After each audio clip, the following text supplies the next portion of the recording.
share and subscribe to Mera Deen و ایمان Islamic channel. فرمایا این ممکن ہے ابھی 73 نہ ہو, کم ہو, لیکن قرب قیامت تک کتنے ہو جائیں گے؟ 73. ہو سکتا ہے ابھی 73 نہ ہو, ابھی 7 ہوں یا 8 ہوں یا 10 ہوں یا 15 ہوں, لیکن ہیں. اب ان میں سے ایک کیا ہے؟ بولو. جنتی ہے. تو آپ کو پتا ہونا چاہیے. موضوع سے ہٹ کے تھوڑی سی بات کروں گا, کیونکہ اس بات کی بھی کو لوگ غلط پہلو دے سکتے ہیں کہ فرقوں سے مراد کیا ہے. یہ جو فروعی مسائل کا اختلاف ہوتا ہے ائمہ اربعہ میں, یہ فرقوں میں داخل نہیں ہے. یہ چیز رفع الیدین کے ساتھ نماز پڑھنا, بغیر رفع الیدین کے پڑھنا, آمین زور سے, آمین آہستہ, یہ تو صحابہ کرام میں بھی اختلاف تھا. یہ تو صحابہ کے دور میں بھی تھا, حالانکہ صحابہ کے دور میں 2 فرقے نہیں تھے. تو قرآن و حدیث کی تشریح میں جب اختلاف ہوگا, اس اختلاف کو فرقہ واریت نہیں کہا جائے گا. یہ ان 73 فرقوں میں شامل نہیں ہوگا. جیسے نبی صلی اللہ علیہ وسلم نے صحابہ کا لشکر بھیجا کہ بنو قریظہ پہنچ کے نماز پڑھنا عصر کی, کئی بار یہ حدیث بیان کر چکا ہوں. راستے میں نماز کا وقت قضا ہونے لگا, بعض صحابہ نے کہا بھائی فوراً پڑھ لینی چاہیے, نبی کا حکم تھا, مگر نماز قضا ہونے کا تو نبی کو علم نہیں تھا کہ راستے میں قضا ہو جائے گی. بعض نے کہا نہیں, نبی کا مطلب کو چھوڑو, نبی کے الفاظ دیکھو, الفاظ یہی ہیں کہ نہیں پڑھنی. تو 2 فرقوں میں بڑھ گئے نا. ایک کہہ رہا ہے اثر پڑھنی ہے, ایک کہہ رہا ہے نہیں پڑھنی, لیکن نبی نے دونوں کو ملامت نہیں کی. وجہ کیا تھی کہ یہ حدیث کی تشریح میں اختلاف کی وجہ سے 2 حصوں میں بٹے تھے, وہ رائے کا اختلاف ہوا تھا. تو یہ فرقہ واریت میں داخل نہیں ہے. یہ تو علماء میں ہوتا ہے, صحابہ میں ہوا. اس میں تو جس مفتی کی بات پر زیادہ اعتماد ہوگا اس کے فتوے کو فالو کیا جائے گا, اور دوسرے پہ طنز نہیں کیا جائے گا. لیکن کچھ اختلافات اس سے اوپر کے ہیں. میں سمجھا پا رہا ہوں اپنی بات؟ آ رہی ہے نا؟ آسان مشکل بات تو نہیں کرنا میرا. کچھ اختلافات اس سے اوپر کے ہیں. یہ حنفی, مالکی, شافعی, حنبلی اختلافات, یہ وہ اختلاف نہیں ہے جو 73 فرقوں والے ہیں. یہ تو سب ایک دوسرے کو برحق سمجھتے ہیں. ابھی آپ نے سنا ہوگا امام حرم نے خطبہ دیا, مسجد نبوی میں بھی, مسجد حرام میں بھی. میں چاروں ائمہ کا تذکرہ کیا, ابو حنیفہ, مالک, شافعی, احمد بن حنبل, ان کا کہ ان کے فالوورز جو اس خطبے کا میں مفہوم بیان کر رہا ہوں کہ ہم نے قرآن و سنت کو ان کی رہنمائی میں سمجھنا ہے. بہت اچھا خطبہ تھا, اس کا مفہوم میں خلاصہ پیش کر رہا ہوں.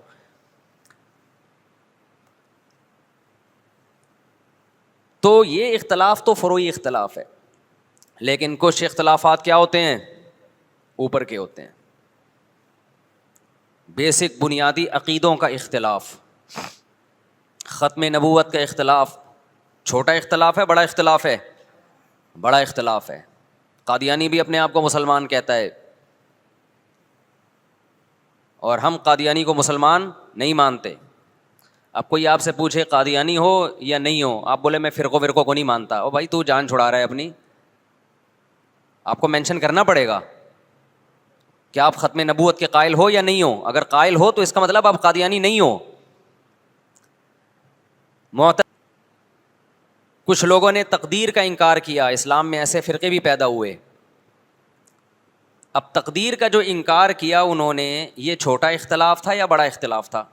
بولو, بولنا پڑے گا آپ لوگوں کو پلیز. یہ بڑا اختلاف تھا, کیونکہ تقدیر کا عقیدہ تواتر سے ثابت ہے, تواتر سے. اس کا انکار انسان کو گمراہ بنا دیتا ہے, اسلام نہیں مانتا ایسے شخص کو. کچھ لوگوں نے زکوٰۃ کا انکار کیا ابو بکر کے دور میں رضی اللہ عنہ. یہ چھوٹا اختلاف تھا, بڑا اختلاف تھا؟ بڑا اختلاف. ایک فرقہ وجود میں آیا, حضرت ابو بکر نے تلوار اٹھا کے ان کے خلاف جہاد کیا.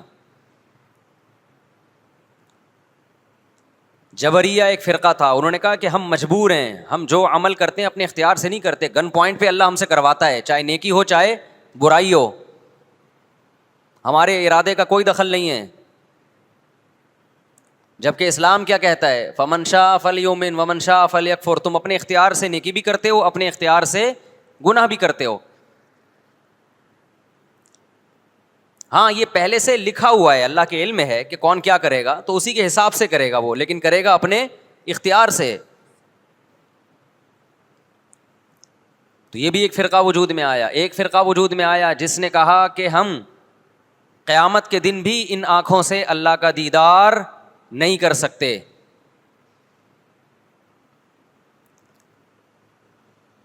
اہل سنت والجماعت کا عقیدہ ہے کہ مومنین کو قیامت کے دن انہی آنکھوں سے اللہ کا دیدار ہوگا, کیونکہ بہت ساری احادیث ہیں اس پر. تو جب اتنے سارے فرقے وجود میں آئے, یہ نبی کے دور میں نہیں تھے لیکن صحابہ کے دور میں پیدا ہونا شروع ہو گئے, پھر تابعین, اور اب تک بنتے چلے جا رہے ہیں. اور جو شخص اٹھ کے بات کرتا ہے کہ میں فرقہ واریت کو ختم کرنے کے لیے آیا ہوں, میرا کوئی فرقہ نہیں ہے, تو سمجھ لو بغیر نام کے ایک نیا فرقہ وجود میں آ رہا ہے. کیونکہ جو اہل حق فرقہ ہے وہ تو ہمیشہ سے ہے, آپ کو اس کے اندر اپنے آپ کو شامل کرنا پڑے گا. نئی چیز مارکیٹ میں لاؤ گے تو حدیث میں آتا ہے میری امت گمراہی پہ جمع نہیں ہو سکتی.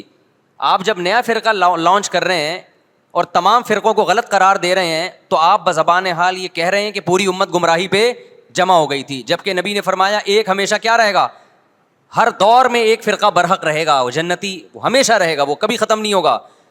تو آپ کو چاہیے یہ تھا کہ جب آپ نئی چیز مارکیٹ میں لائے تو آپ کو کہنا چاہیے تھا میں صحیح والے فرقے کو فالو کر رہا ہوں جو یہ ہے, دلائل سے اس کو ثابت کرتے. جب آپ نے سب کو غلط قرار دے دیا تو اس کا مطلب آپ خود غلط ہیں, پھر آپ خود ایک نئی چیز لا رہے ہو مارکیٹ میں.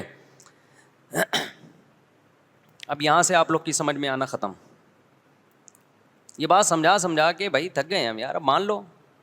تو فرقوں کی یہ جو باتیں کر رہے ہیں نا, زیادہ تر ہمارا کوئی فرقہ نہیں, کسی فرقے ٹوپی ڈرامہ ہے بھائی. تو کتنے سارے فرقے پیدا ہونا شروع ہو گئے. خوارج پیدا ہوئے جنہوں نے حضرت عثمان کو قتل کر دیا. خوارج کیا تھے کہ امیر کی اطاعت نہ کرنا اور باتیں یہ کرنا کہ ہم سسٹم تبدیل کرنا چاہتے ہیں, ہم برائی کو برداشت نہیں کر سکتے, ہم غلط چیز کو برداشت نہیں کر سکتے. تو حضرت عثمان پہ انہوں نے اعتراضات کرنا شروع کیا, آپ کا یہ کام غلط, یہ کام غلط. جو مخلص صحابہ تھے انہوں نے دونوں شہید ہوئے ہیں. اس میں بہت بڑی حکمت تھی کہ پیغمبر صلی اللہ علیہ وسلم نے سب سے پہلے تربیت اپنے گھر والوں کی ہے. آج لوگ باہر فنٹر بنے ہوئے ہوتے ہیں, تبلیغیں کر رہے ہوتے ہیں, اپنے گھر کی ان کو پرواہ نہیں ہوتی. نبی صلی اللہ علیہ وسلم نے سب سے پہلے جو تربیت کی ہے کس کی ہے, حضرت حسن اور حسین کی ہے. تو جب کربلا میں آپ کو چاروں طرف سے گھیر لیا گیا اور آپ کو مجبور کیا گیا کہ آپ نے ابن زیاد کے ہاتھ پہ بیعت کرنا ہے, تو آپ نے اس ذلت کو گلے لگانے سے انکار کر دیا. آپ کو 100% یقین تھا کہ اتنے بڑے لشکر کے سامنے میں ٹھہر نہیں سکتا, اسباب کی دنیا میں فتح کی امید نہیں ہے. لیکن حضرت حسین رضی اللہ تعالی عنہ نے لڑنے کا فیصلہ کر کے اور شہادت کو قبول کرنے کا فیصلہ کر کے ابن زیاد اور اس زمانے کے حکمران جو اس قتل پہ راضی تھے, قیامت تک کے لیے ان پہ لعنت کے سلسلے کا دروازہ کھول دیا. بعض دفعہ اللہ بھی یہ چاہتے ہیں کہ بدبختوں کو ڈھیل ملے تاکہ ان کا جرم سنستدرجہم من حیث لا یعلمون. قرآن کہتے ہیں نا ہم ان کو ڈھیل دیں گے, ان کو برائی میں ہم آگے بڑھنے دیں گے, ایسے بڑھنے دیں گے کہ ان کو خود بھی پتہ نہیں چلے گا, تاکہ قیامت کے دن ان کا عذاب ان کو کئی گنا بڑھا کر دیا جائے. اب میرے بھائی ہمارے لیے کیا سبق ملتا ہے؟ جب یہ واقعہ ہوا عالم اسلام میں کوہرام مچ گیا, لیکن کیا اس واقعے کے بعد اہل بیت کی جو مقدس اور پاکیزہ عورتیں تھیں, کیا انہوں نے نوحہ کیا یا صبر کیا؟ آپ کا ضمیر کیا کہتا ہے, انہوں نے نوحے پڑے ہوں گے یا صبر کیا ہوگا؟ بولو بھائی. صبر کیا. عبداللہ بن عمر رضی اللہ تعالیٰ عنہ جو کوفہ والوں کو ملامت کیا کرتے تھے کہ تم جو مارنے کے مسئلے ہم سے پوچھتے ہو, تم نے حسین کا قتل کر دیا. تو یہ حضرت ابن عمر نے اسی لیے کہا نا کہ آپ کو اس کا غم ہوا تھا. تو ابن عمر کا عمل کیا تھا؟ کیا انہوں نے ماتم کیا؟ کیا انہوں نے چھوروں سے اپنے آپ کو مارا؟ حضرت حسین کا قتل بھی ظالمانہ, اور اس سے پہلے سیدنا عثمان کا قتل بھی ظالمانہ. اگر نوحہ یا ماتم جائز ہے تو حضرت عثمان کی شہادت کے دن بھی جائز ہے, حضرت حسین کی شہادت کے دن بھی جائز ہے. اور اگر ناجائز ہے تو جیسے عثمان کی شہادت کے دن ناجائز, حسین کی شہادت کے دن بھی ناجائز ہے. سمجھ میں آ رہی ہے بات کہ نہیں آ رہی ہے؟ قرآن کیا کہتا ہے ایسے مواقع کے بارے میں. تلک امۃ قد خلت لہا ما کسبت ولکم ما کسبتم. قرآن جب بھی پرانی امتوں کے واقعات بتاتا ہے, قرآن کہتا ہے یہ ایک قوم تھی جو گزر گئی, انہوں نے جو کیا اس کا بدلہ ان کو ملے گا, تم جو کرو گے اس کا بدلہ تمہیں ملے گا. تو ہمیں اللہ نے اس واقعے میں بھی بتا دیا کہ سیدنا حسین کا واقعہ, کربلا کا واقعہ جب سنا کرو تو یہ سوچا کرو یہ قوم تھی جو گزر گئی, جس نے اچھا کیا, حسین ابن علی نے اچھا کیا, ان کو اس اچھائی کا بدلہ ملے گا. اور جو حضرت حسین کے قتل کے حضرت سیدنا حسین کے مبارک خون سے جن کے ہاتھ آلودہ ہوئے, کیونکہ قتل کیا نا انہوں نے, تو لہا ما کسبت, ان کو اس ظلم کا بدلہ بھی ملے گا. تو ہمارا کام کیا ہے؟ ہم نے فالو کرنا ہے حسین کے راستے کو, نہ کہ حسین کے نام پہ ہم نے ماتم کرنے ہیں.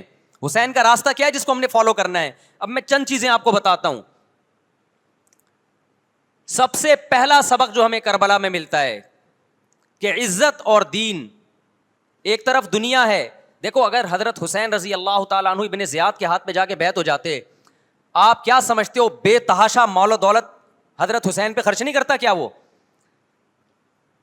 جب ایک بڑا آدمی کسی کے ہاتھ پہ بیعت ہوتا ہے تو اس کو بھی تو فائدہ ہوتا ہے نا اس سے. اور کیا حضرت حسین کو یقین نہیں تھا کہ کربلا میں شہید ہو جاؤں گا؟ فتح اور نصرت کی اسباب کی دنیا میں کوئی امید نہیں تھی, مگر آپ نے اہل بیت کو کربلا میں رسوا کرنے پر عزت کی موت کو ترجیح دی ہے. آج اگر آپ میں یہ ظرف ہے کہ آپ عزت کی موت کو ذلت کی زندگی پر ترجیح دیتے ہو تو پھر آپ حسینی ہو. نہیں آئی بات؟ میرا خیال ہے سمجھ.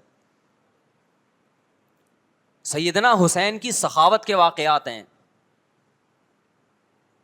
سیدنا حسین باغی نہیں تھے رضی اللہ عنہ. پھر جو اہل بیت کا طرز عمل کیا تھا, محرم میں کیا کیا ہو رہا ہے میں آپ کو بتاتا ہوں. ان میں سے کوئی بھی عمل نہ ہمیں قرآن سے ملتا ہے نہ صحابہ سے ملتا ہے ہمیں. تو ما انا علیہ و اصحابی جو جنتی فرقہ ہوگا اس کی جو علامتیں ہیں, تو جب آپ ان علامتوں کے خلاف چلو گے, صحابہ اور تابعین کو فالو نہیں کرو گے, تو آپ پھر اپنے آپ کو سنی کہنا چھوڑ دو. آپ بتاؤ مجھے اسلام میں کوئی مہینہ منحوس ہے؟ بولو نا, کوئی مہینہ منحوس ہے؟ تو آپ محرم کو منحوس کیوں کہتے ہو؟ لوگ مجھے کہتے ہیں مفتی صاحب فرقہ واریت پھیلا رہے ہیں. دیکھو فرقہ واریت جب پھیلا رہا ہوں جب میں کسی فرقے کے خلاف آپ کو کر رہا ہوں.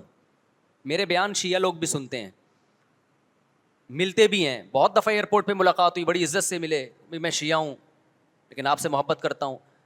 یہاں مسجد میں بھی آتے ہیں, میں نے کبھی کسی پہ طنز نہیں کیا. اس لیے میں بار بار کہتا ہوں جو شیعہ کا مذہب ہے اس کو کرنے دو. وہ سبیلے لگاتے ہیں, آپ ان کو مت چھیڑو, جا کے تنگ نہ کرو ان کو. وہ ماتم کرتے ہیں, آپ ان کو مت چھیڑو.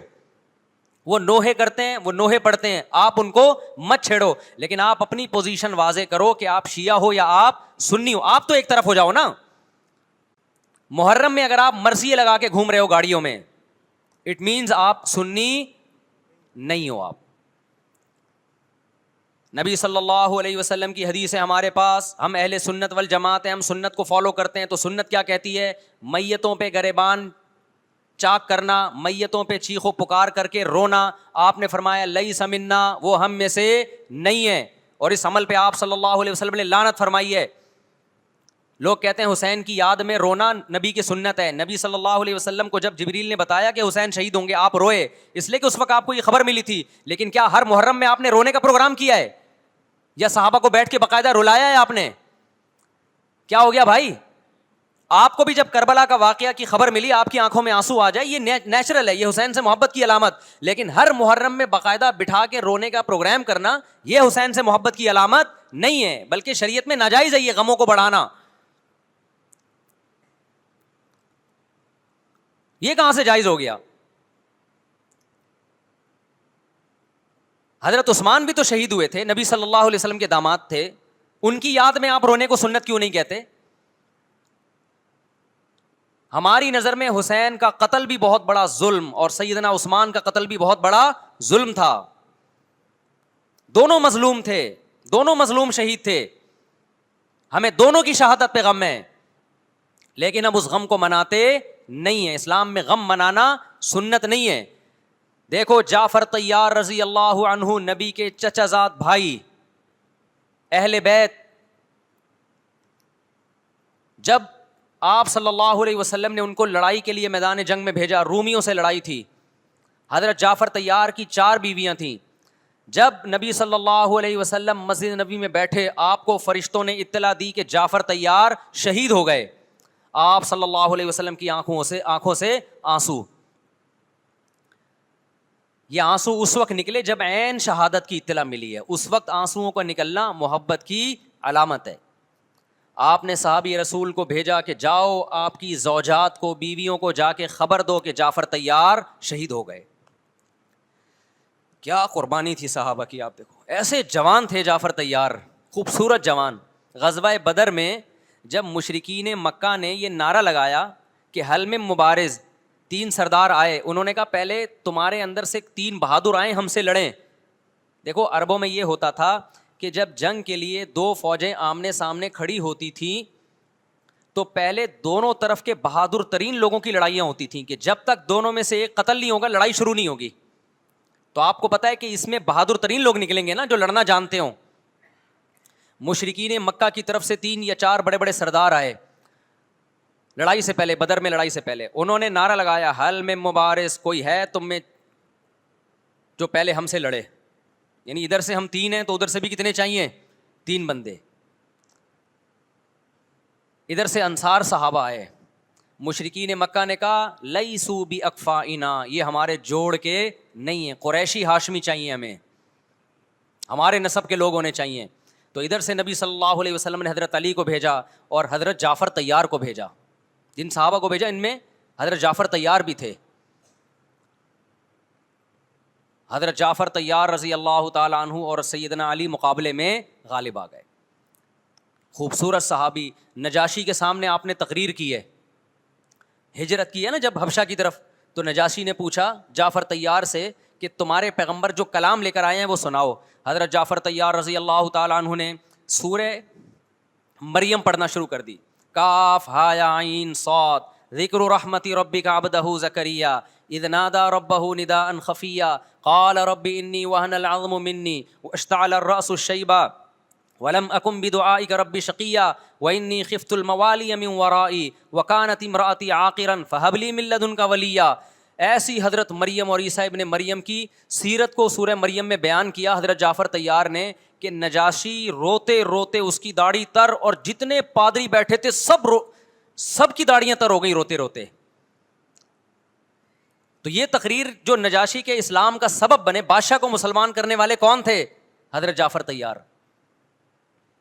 اور آپ کے چھوٹے چھوٹے بچے, 4 جوان بیویاں ہوں, چھوٹے چھوٹے بچے ہوں, اور ایسے میں میدان جنگ میں لڑتے ہوئے شہید ہو جائیں, تو پیغمبر اور صحابہ پہ کیا قیامت ٹوٹی ہوگی. لیکن ہمارے نبی صلی اللہ علیہ وسلم کی آنکھوں میں سے کیا تھے, صرف آنسو موتی کی طرح ٹپک رہے تھے. اور آپ صحابہ کو اطلاع دے رہے تھے کہ جعفر طیار شہید ہو گئے, اور جاؤ ان کے گھر والوں کو بتا کے آ جاؤ. کتنی بڑی قربانی ہے یا نہیں ہے. جب خبر دینے والا آپ کی ازواج کو بتا کے آیا کہ جعفر طیار شہید ہو گئے, تو آپ کے گھروں سے خواتین کے رونے کی آوازیں آئیں. آپ صلی اللہ علیہ وسلم نے فرمایا ان سے بولو کہ اپنی آواز کو پست کرو. پھر چیخو پکار کی آواز آئی, تو آپ نے فرمایا کہ اگر دوبارہ چیخو پکار کی آواز آئے تو ان کے منہ پہ خاک پھینک دو. وہ شہید کی بیوہ تھیں, اور شہید بھی کتنے مقدس, ان کو بھی نبی صلی اللہ علیہ وسلم نے نوحہ کرنے کی اجازت نہیں دی. اس دن جس دن غم پہنچا ہے اس دن بھی چیخو پکار کی اجازت نہیں دی ہے. تو آپ بتاؤ اگلے سال اس تاریخ کو چیخو پکار کی کیسے اجازت مل جاتی. نہیں آئی میرا خیال ہے بات سمجھ میں. جب غم پہنچا ہے اس وقت چیخنے چلانے کی اجازت نہیں ہے. چھوٹے چھوٹے یتیم بچے, حضرت جعفر طیار کے چھوٹے چھوٹے یتیم بچے, کتنا غم ہوتا ہے جب چھوٹے چھوٹے بچے, ان کا باپ دنیا سے چلا جائے, کتنا ترس آتا ہے ان کے اوپر. تو ہمارے نبی کو بھی ان یتیم بچوں پہ بھی ترس آیا, ان بیواؤں پہ بھی ترس آیا.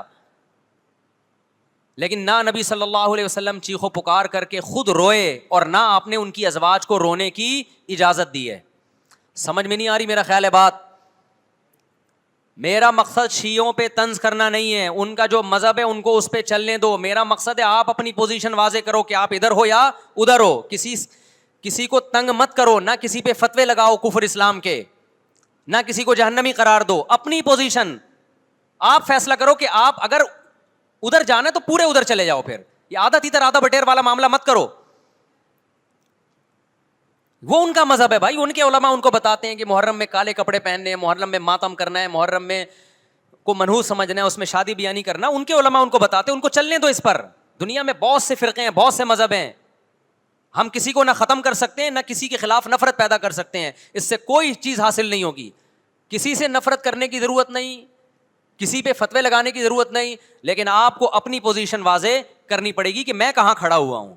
اگر آپ سنی ہو تو پھر اہل سنت والجماعت صحابہ تابعین کو فالو کرتے ہیں, حدیث کو فالو کرتے ہیں, اور حدیث میں ہمیں ماتم کرنا, نوحہ کرنا, گریبان چاک کرنا اس کی پرمیشن نہیں ہے, بلکہ اس سے روکا